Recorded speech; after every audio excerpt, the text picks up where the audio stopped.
onu görmekmiş muradım. Medine'nin yollarında, Medine'nin yollarında, yollarında, yollarında güller açmış ravzasın.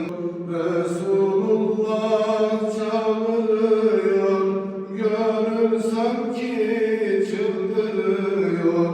Bastıkları ve diğer tüm donatılarıyla Allah'ın izniyle orada bu aziz milletin birer ferdi olarak gurur duyacaksınız. Değerli kardeşlerim, bütün bu organizasyonda amaçladığımız tek bir şey var. O da bu ibadeti en iyi şekilde huzurla, inanarak ve dolu dolu geçirecek. İyi yapmış. Orayı yolu kapatıyor. İyi ya. Nerede?